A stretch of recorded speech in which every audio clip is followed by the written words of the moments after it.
Hey familia, Miranda here and welcome to another video. I know it's been several days since I last uploaded. Unfortunately, I did catch a nasty cold and I am just now finally coming around. Apologize if I'm still sounding a little bit congested. You should have seen me before, you guys. It was so freaking bad. My congestion, like my whole entire face just hurt.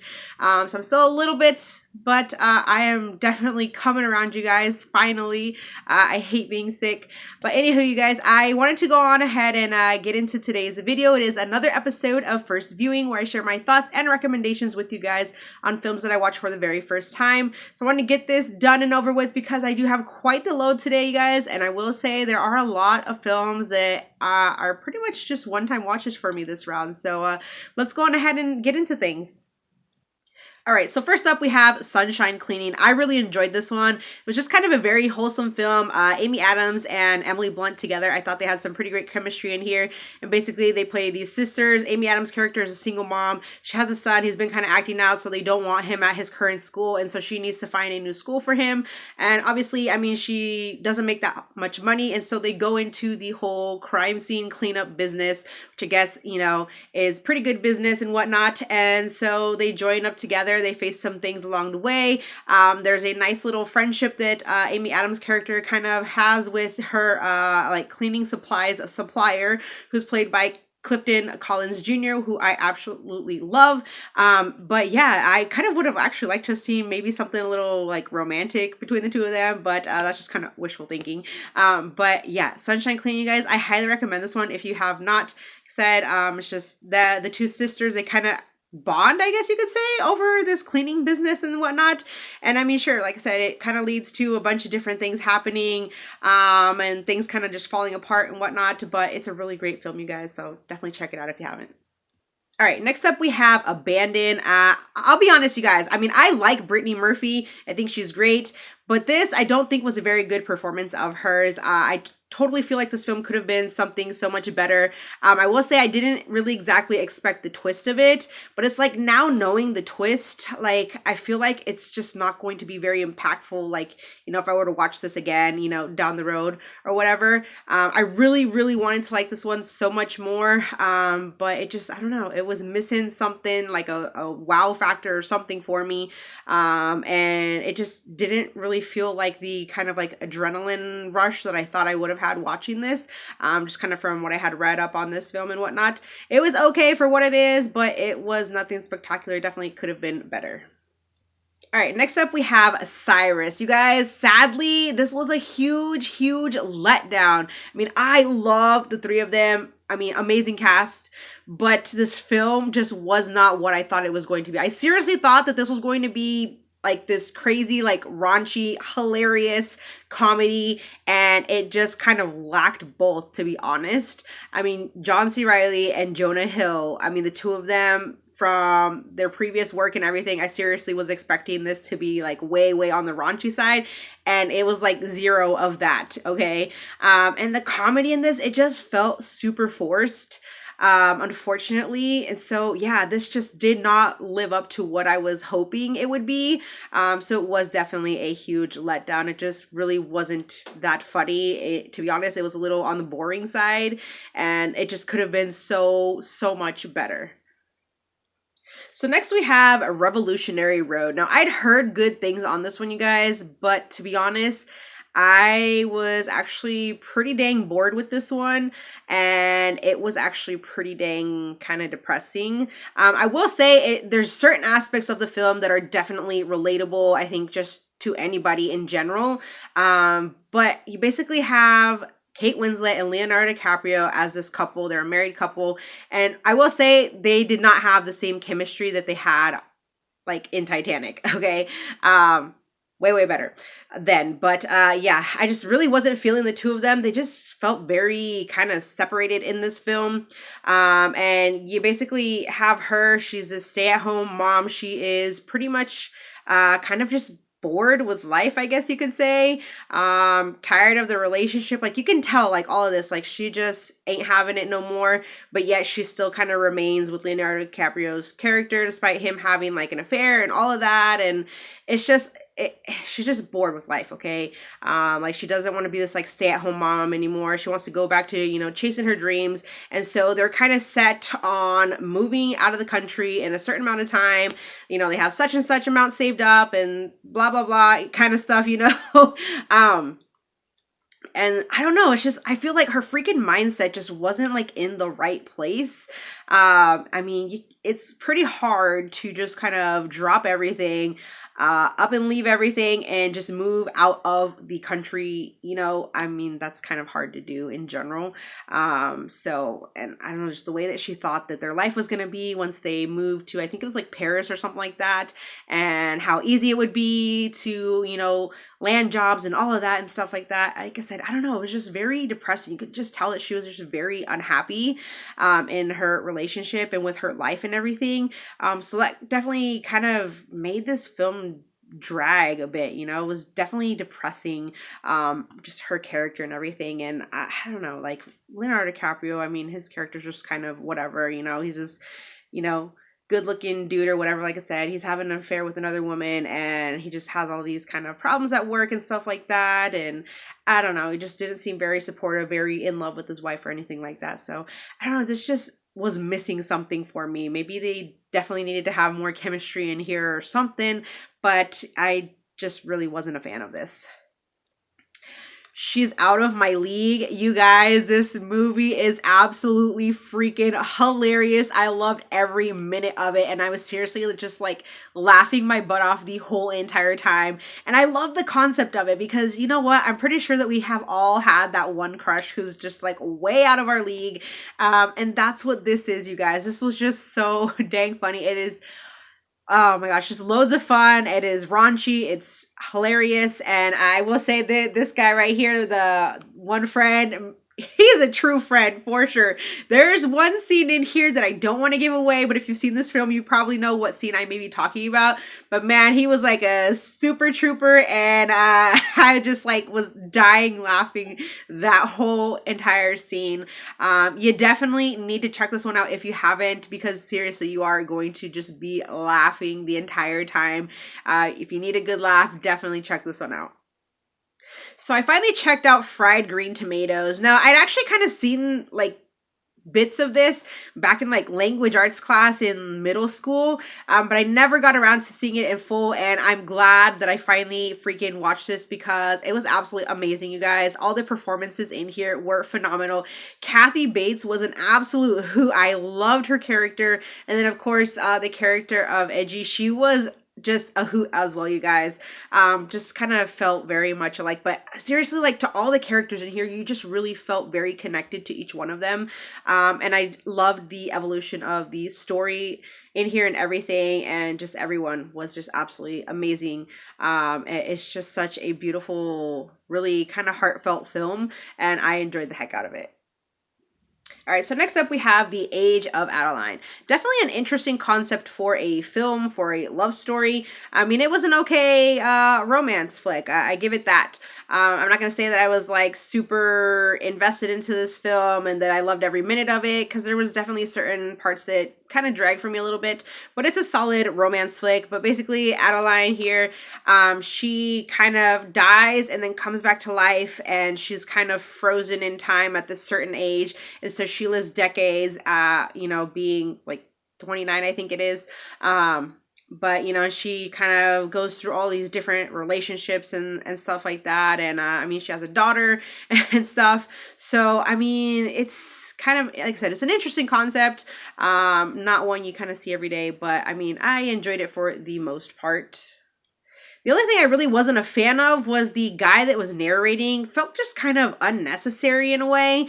But if anything, maybe they should have just had, you know, the Adeline character, whatever, you know, doing the narration, like telling her own story, you know. But instead they have this guy telling her story. So I don't know, just kind of threw me off a bit. Wasn't a fan of it, but it's a solid romance flick.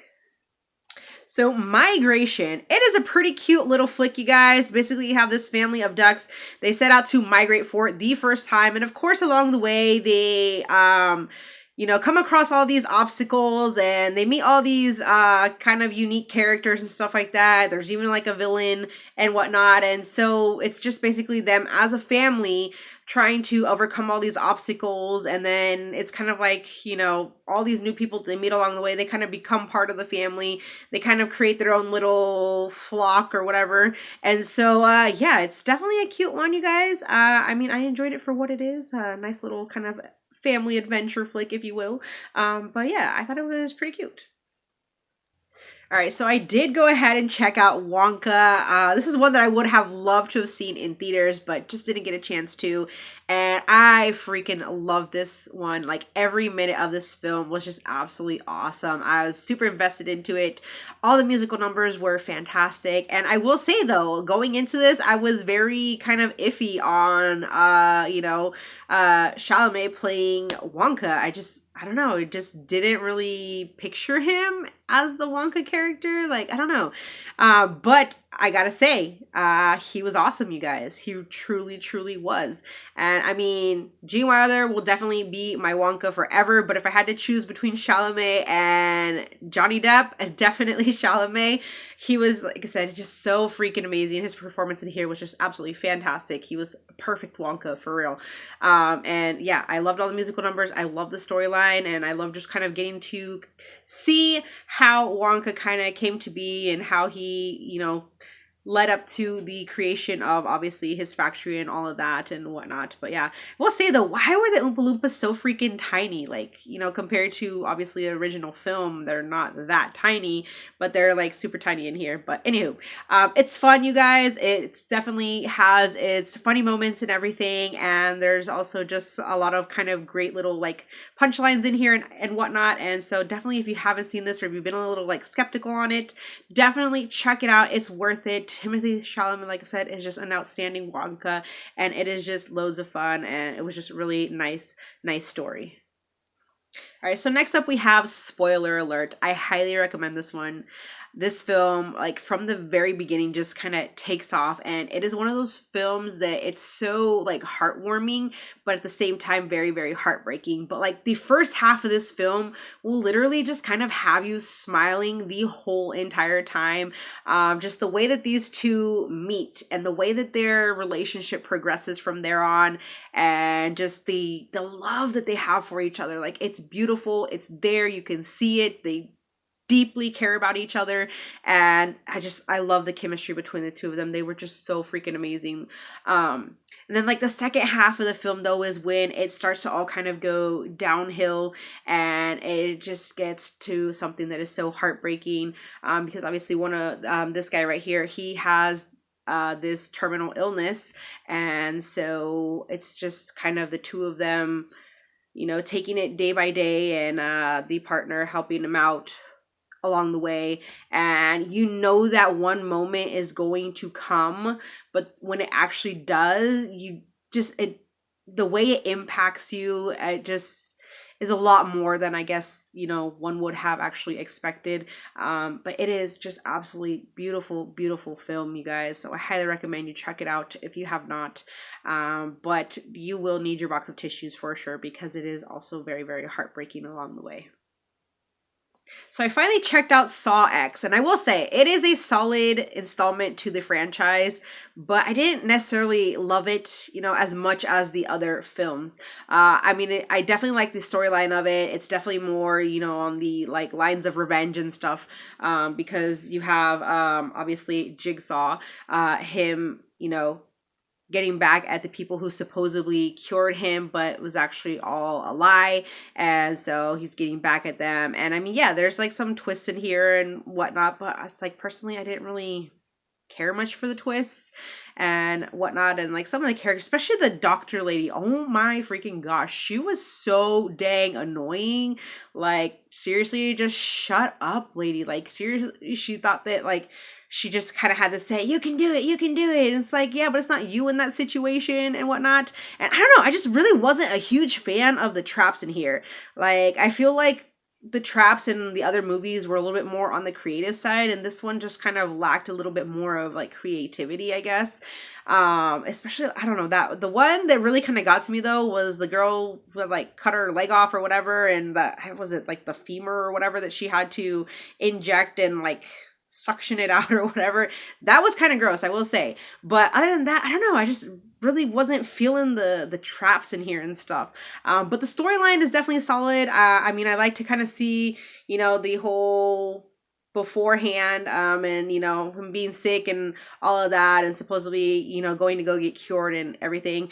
The only thing I will say that I did not like is how they actually had a child involved in this one. That one kind of threw me off a bit. Wasn't a fan of that, but like I said, it's a pretty solid installment to the franchise, and I mean, I love the Saw franchise, so I mean, I enjoyed it for what it is.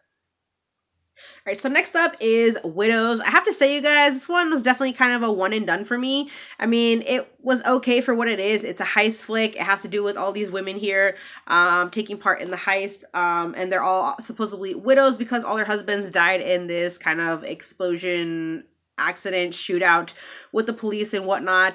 There's a twist to it, which I, in a way, kind of saw coming. But I don't know. This just wasn't as good as I thought it was going to be. Definitely not as much like action as I thought there was going to be. And to be honest, like the heist part of it seemed a little way too easy. So yeah, I don't know. Like the performances were just okay, nothing spectacular, whatever. But I don't know. Just like I said, it seemed way too easy. And it just took a lot of like build up to get to the actual like moment of the heist. And so they definitely probably could have shaved off some time on this one. But it was, like I said, okay, but nothing, you know, that we really haven't seen before. It's literally just kind of flipping the script, like instead of men, it's women. So, I mean, I don't know. It was okay. So I finally checked out the original Texas Chainsaw Massacre. I'm a huge fan of the remake, and I enjoyed this one just as much, you guys. I see why everybody loves this film. It's definitely a wild one for sure. Bit crazy, yeah. The only thing I will say though is your final girl. Oh my gosh, like her screaming like all the time was a bit over the top. It was a bit much. Definitely probably could have toned it down a bit because it got annoying quick, like how much she was freaking screaming. But I love this film, you guys, and yeah, I definitely can see why everybody loves the original, but the remake is just equally as great. All right, so next up is this film called Hunger. This is another one too that was an okay one-time watch. I mean, I enjoyed it for what it is, but I just don't really see the need to really watch this one again. It wasn't like as intense as I thought it was going to be. Basically, you have this group of people that they've been kidnapped and they've been stuck kind of in this hole or whatever the heck. It's a dirty kind of setting, and so they are basically left with only water, but they don't have anything to eat. And the days pass on, and basically the person that kidnapped them just kind of wants them to turn on each other. And so I mean, you do get that, but it's like there's not, you don't really see the kind of whole like cannibalism thing going on. Like you see them hovering over bodies, you can kind of hear the chewing sounds, but they don't actually really show you them like eating each other or whatever. So yeah, I mean, they're all there kind of for a reason and stuff.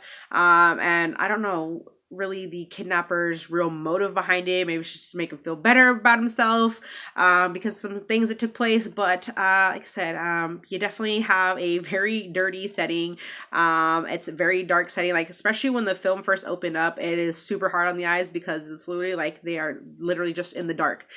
And then, you know, you kind of have lights turn on, and then it's just kind of them talking to each other, kind of getting to know each other, questioning why they're there. You know, and like I said, all they have is water, and the days pass by, and basically, yeah, the kidnapper just wants them to like pretty much eat each other. So it was a fine one-time watch, but it's not really something I feel the need to watch again. Next up is Death Ranch. This one was actually sent to me by my good friend Khalil Daly not too long ago. It's actually one that I myself had passed on seeing it, you know, in store and stuff, but I'm actually super glad they sent to me this because this movie was freaking wild. It was gory and it was just kind of gross. But basically, you have this one guy who he kind of escaped from jail. These are his siblings. So they pick him up and they hide out in this kind of ranch. But it's on the hunting grounds of a cannibalistic KKK clan. So you can only imagine. It is pretty wild, you guys. I definitely had a lot of fun with this film and definitely enjoyed it way, way more than I thought I would have. There is some good gore in here. You do get, you know, all the blood and guts, and there's a couple scenes that just kind of almost made me gag a little bit. But yeah, I highly recommend you check this one out. It's also kind of on the funny side. It's cheesy. It's some cheesy fun for sure. So we got Death Ranch. Next up is Pie Wacket. This one, you guys, honestly, it was slow and it was kind of a little boring. I definitely wanted to see more from this Pie Wacket figure. There was one scene in particular that was super freaking creepy. But it, like I said, the film just kind of dragged. Like there really wasn't a whole lot going on. I mean, you get maybe a couple things happening. And then the very ending was actually kind of like the best part because it got pretty wild. But other than that, I don't know. Basically, Pie Wacket, this one girl, she's kind of having issues with her mom, and so she kind of goes out into the woods and decides to put this like death curse on her mom or whatever. And so yeah, things kind of start to happen. You really don't see much, but yeah, like I said, the ending's wild. But other than that, it's just kind of a slow film, and you know, not really much going for it. All right, next up is this film here called Strangeland. This one I was actually hoping to like a lot more.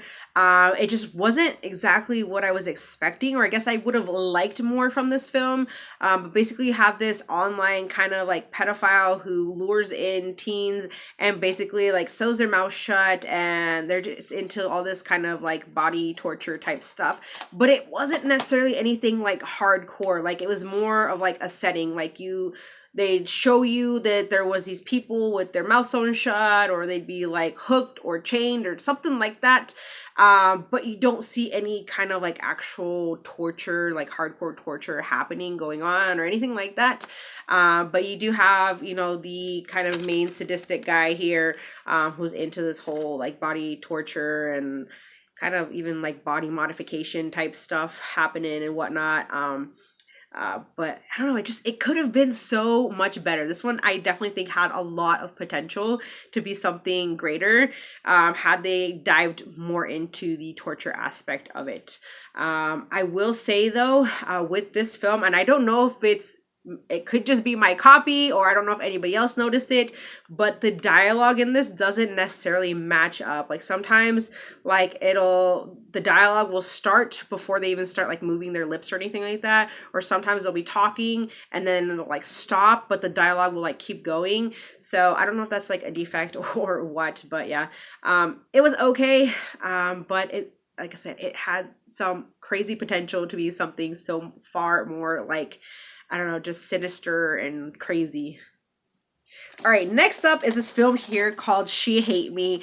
I freaking love this one, you guys. Basically, you have this guy, he'd been having kind of some issues at work. He lost his job, and so he was definitely in need of money because obviously he kind of more into like the luxury living and whatnot. And there's just kind of some corruption and stuff going on at his job and everything. And so, yeah. But basically, his friend right here, who's played by Kerry Washington, or I guess you could say it's his ex-fiance or whatever, well, she turned lesbian, and so she comes up with this idea that she wants to get pregnant as well as her partner here. And so basically they pay Anthony Mackie's character to get them pregnant, and then it turns into this whole kind of business about him impregnating all of these like lesbians and stuff, and it's just kind of crazy. It was definitely funny because they do kind of show you like some scenes with like the, you know, different women involved and stuff, and so man, it was honestly, it was a blast, you guys.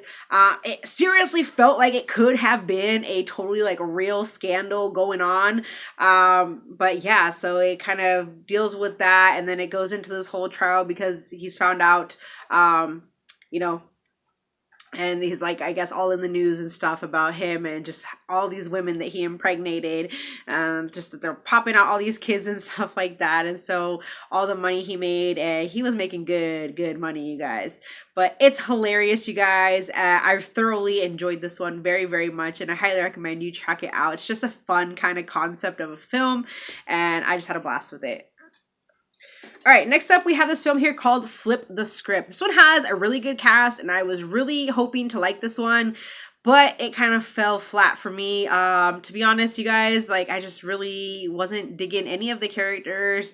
They didn't really have much good chemistry or anything like that, but you have a bunch of friends who get together for the funeral of a mutual friend, and there's supposed to be, you know, tension and just all emotions coming up and stuff, and I just didn't really feel that tension. I didn't really feel like all the emotions that you would have thought. I mean, I'm used to seeing other films that are kind of similar, you know, when groups of friends, you know, get back together after so many years and blah blah blah, you know, and yeah, there's usually tension, there's usually all these, you know, mixed emotions and stuff, but I don't know, this just didn't really live up to that very much. So I mean, I've seen better. But yeah, so I really wanted to like this one, but I can't really say that I did enjoy it. And there's even a weird kind of twist in here that it really felt kind of unnecessary. So I don't know, but we have Flipped the Script. Next up is Playing for Love. This one was okay, I will say. The one thing that I actually kind of liked about this one is normally basketball flicks, when there's like a love story involved, it usually has to do with the players, but not this time. This one actually has to do with the coach of a high school basketball team, and him falling for this woman here who is actually the mother of a new player, like a star player that, you know, transferred schools and stuff. And so they formed this kind of romance and whatnot, which initially started off as kind of a, well, what do you want to put it as? Like a work deal, I guess you could say, but it actually turns into something more real, and so he kind of wants back from that work deal, because he did truly fall for the woman and stuff. But she's definitely kind of the bossy type.